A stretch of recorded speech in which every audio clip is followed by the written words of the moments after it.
नमस्कार विद्यार्थी मित्रांनो.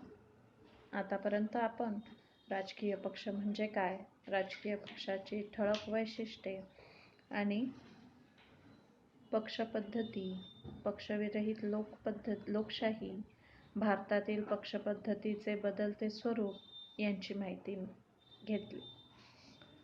आता पक्षाचे दोन प्रकार पडतात. एक राष्ट्रीय पक्ष आणि दुसरा प्रादेशिक पक्ष. राष्ट्रीय पक्ष म्हणजे राष्ट्रीय पातळीवर कार्य करणारे पक्ष. राष्ट्रीय पक्ष म्हणजे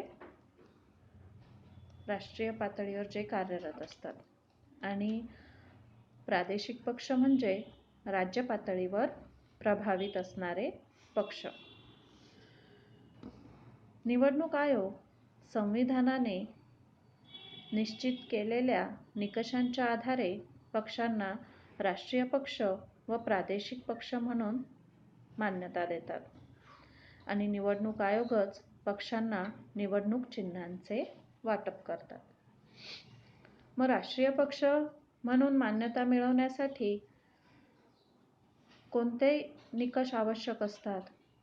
तर 4 किंवा अधिक राज्यांमध्ये लोकसभा किंवा विधानसभेच्या मागील निवडणुकीत किमान 6% वैध मते मिळवणारा पक्ष आवश्यक असतो. तसेच मागील निवडणुकीत पक्षाचे किमान म्हणजे कोणत्याही राज्यातून किमान 4 सदस्य लोकसभेवर निवडून आले पाहिजेत.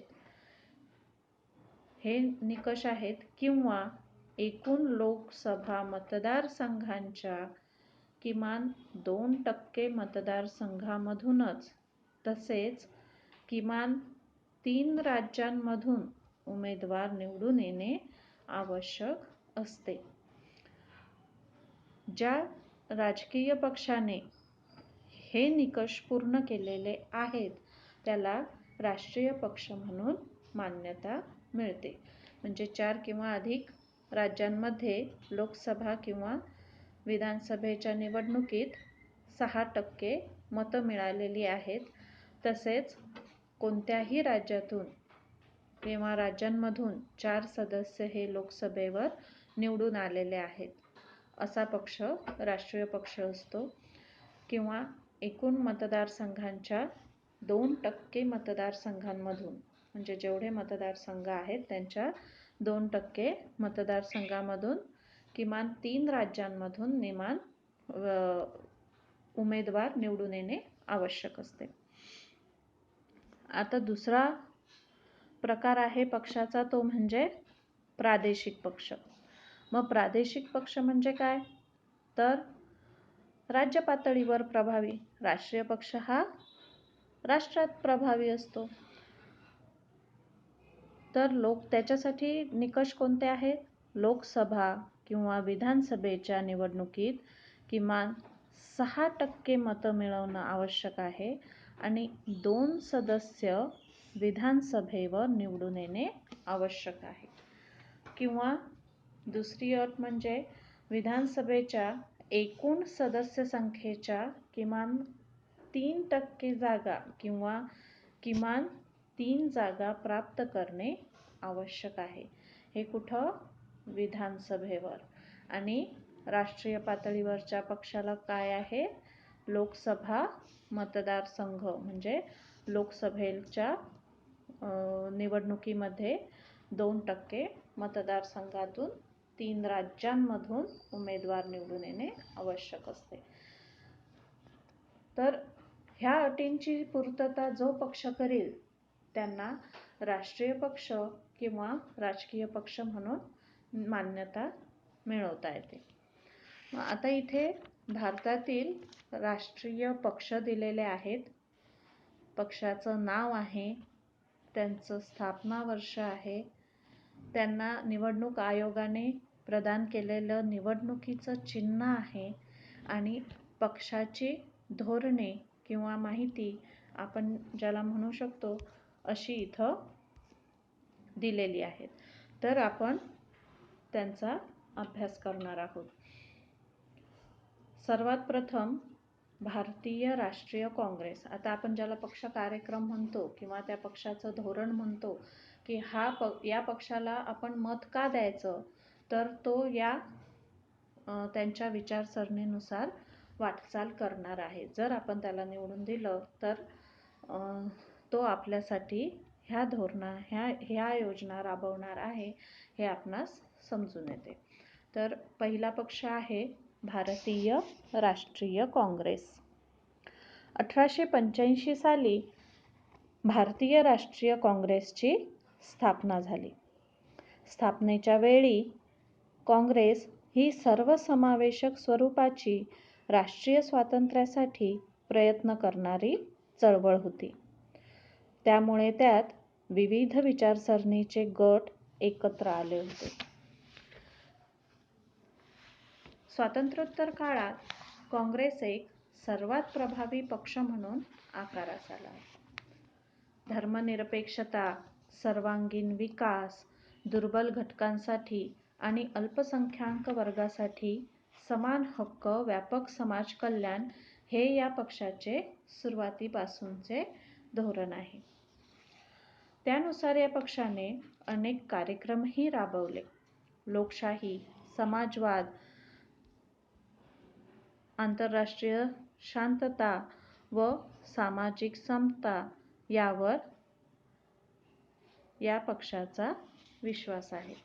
आता पहा, इथं जे राष्ट्रीय पक्ष दिलेले आहेत ते तुम्हाला थोडक्यात टिपा लिहा म्हणून सुद्धा विचारले जाऊ शकतात, किंवा त्यांची विचारसरणी किंवा धोरण काय आहे हे लिहा अशासारखा सुद्धा प्रश्न विचारण्यात येऊ शकतो.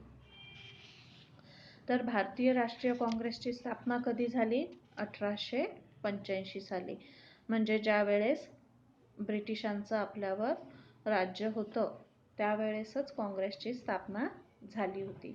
आणि त्यामुळे त्यावेळी काँग्रेस ही समावेशक स्वरूपाची राष्ट्रीय स्वातंत्र्यासाठी प्रयत्न करणारी अशी चळवळ होती. त्यामुळे त्यात विविध विचारसरणीचे गट एकत्र आले होते आणि स्वातंत्र्यानंतर तो एक सर्वात प्रभावी पक्ष म्हणून सामोरा आला होता. आणि त्याचं धोरण काय होतं? दुर्बल घटकांसाठी, अल्पसंख्याक वर्गासाठी समान हक्क आणि व्यापक समाज कल्याण हे त्यांचं सुरुवातीपासून धोरण होतं. धर्मनिरपेक्षता, सर्वांगीण विकास हे सुद्धा त्यांची विचारसरणी होती आणि त्यानुसार या पक्षाने अनेक कार्यक्रम राबवले होते. लोकशाही, समाजवाद, आंतरराष्ट्रीय शांतता आणि सामाजिक समता यावर या पक्षाचा विश्वास आहे. या पक्षाच्या अध्यक्षा सोनिया गांधी आहेत. भारतीय कम्युनिस्ट पक्ष मार्क्सवादी विचारसरणीवर या भारतीय राष्ट्रीय काँग्रेसचं चिन्ह इथं दिलेलं आहे. भारताचा झेंडा आणि त्याच्यामध्ये पंजा असं हे चिन्ह आहे. आता भारतीय कम्युनिस्ट पक्ष मार्क्सवादी विचारसरणीवर आधारलेल्या या पक्षाची स्थापना 1925 साली झाली. भारतातला हा एक जुना पक्ष आहे. मजूर, कष्टकरी वर्ग व कामगारांच्या हितासाठी हा पक्ष कार्य करतो. या पक्षाचा भांडवलशाहीला विरोध आहे. 1962च्या सुमारास चीन व सोव्हिएट युनियन या दोन्ही साम्यवादी देशांपैकी कोणाचे नेतृत्व स्वीकारायचे यावरून या पक्षातील नेत्यांमध्ये वैचारिक मतभिन्नता निर्माण झाली व भारतीय कम्युनिस्ट पक्षात फूट पडली आणि त्यातून भारतीय कम्युनिस्ट पक्ष हा पक्ष स्थापन झाला. म्हणजे विचारसरणीत काय झाला?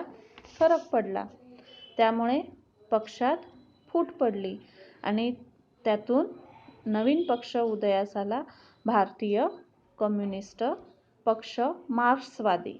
म्हणजे ज्यांची विचारसरणी मार्क्सवादावर आधारित होती तो मार्क्सवादी असा गट निर्माण झाला. याचं चिन्ह आपल्याला दिसत आहे की गव्हाची शेती दिसत आहे आणि खुरपं दिसत आहे. म्हणजे कामगार वर्ग, कष्टकरी वर्ग यांच्या हितासाठी हा पक्ष कार्यरत आहे हे यातून दिसून येतं.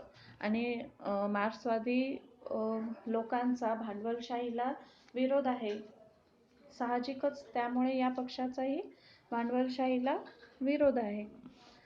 यानंतरचा पक्ष आहे तो म्हणजे भारतीय जनता पक्ष. भारतीय जनता पक्ष याचं चिन्ह आहे कमळ. भारतीय जनता पक्ष हा राष्ट्रीय स्तरावरील एक महत्त्वाचा पक्ष आहे. सध्या सत्ता कुणाची आहे? भारतीय जनता पक्षाची आहे. पंतप्रधान आपले भारतीय जनता पक्षाचेच आहेत. भारतीय जनसंघ हा पक्ष 1951 मध्ये स्थापन झाला. 1977 मध्ये स्थापन झालेल्या जनता पक्षात भारतीय जनसंघ विलीन झाला. परंतु जनता पक्षाचे हे स्वरूप फार काळ टिकले नाही. पक्ष फुटला व त्यातील भारतीय जनसंघाने भारतीय जनता पक्ष या नावाने 1980 मध्ये नवा पक्ष स्थापन केला. प्राचीन भारतीय संस्कृती, परंपरा यांचे जतन केले पाहिजे अशी या पक्षाची भूमिका आहे. आर्थिक सुधारणांवर या पक्षाचा भर आहे. भारतीय जनसंघ हा पक्ष 1951 मध्ये स्थापन झाला आणि 1977 मध्ये जनता पक्ष स्थापन झाला आणि हा जनसंघ जनता पक्षात विलीन झाला ज्यावेळेस जनता पक्षाची निर्मिती झाली. परंतु हे स्वरूप फार काळ टिकले नाही. कारण विचारात जर मतभेद असेल तर तो राजकीय पक्ष एकत्रितरित्या कार्यरत राहू शकत नाही. त्यामुळे हे स्वरूप फार काळ टिकले नाही आणि पक्ष फुटला. मग भारतीय जनसंघाने हा जो 1951 मध्ये स्थापन झालेला होता, या जनसंघाने भारतीय जनता पक्ष या नावाने 1980 मध्ये नवा पक्ष स्थापन केला. मग यांची विचारसरणी, यांचं धोरण काय होतं की प्राचीन भारतीय संस्कृती, परंपरा यांचे जतन केले पाहिजे अशी या पक्षाची भूमिका आहे. त्याचबरोबरीने आर्थिक सुधारणांवर भर दिला गेला पाहिजे असे भारतीय जनता पक्षाला वाटते. यानंतरचा पक्ष आहे भारतीय कम्युनिस्ट पक्ष, मार्क्सवादी. आता मगाशी जो पाहिला आपण की जो मजूर आणि कष्टकरी वर्गांचा हितासाठी कार्यरत असणारा पक्ष, चीन आणि सोव्हिएट युनियन या साम्यवादी देशांपैकी कोणाचे नेतृत्व स्वीकारायचे यावरून झालेली मतभिन्नता आणि भारतीय कम्युनिस्ट पक्ष म्हणून हा पक्ष निर्माण झाला आणि त्यातून जो पक्ष फुटला तो म्हणजे भारतीय कम्युनिस्ट पक्ष, मार्क्सवादी. समाजवाद, धर्मनिरपेक्षता आणि लोकशाही यांचा हा पक्ष पुरस्कार करतो. म्हणजे समाजरचना कशावर आधारलेली असावी? समाजवादावर. ती धर्मनिरपेक्ष हवी आणि लोकशाहीचा पुरस्कर्ता. साम्राज्यवादास या पक्षाचा विरोध आहे. साम्राज्यवादास विरोध. कामगार, शेतकरी, शेतमजूर यांच्या हितसंबंधांची जपणूक करणे हे या पक्षाचे धोरण आहे. यांचंही म्हणणं तेच आहे की शेतकरी, शेतमजूर, कामगार यांच्या हितसंबंधांची जपणूक झाली पाहिजे. अशा पद्धतीने आज आपण हे 4 पक्ष अभ्यासले आता उरलेले पक्ष आपण पुढच्या भागात अभ्यासणार आहोत.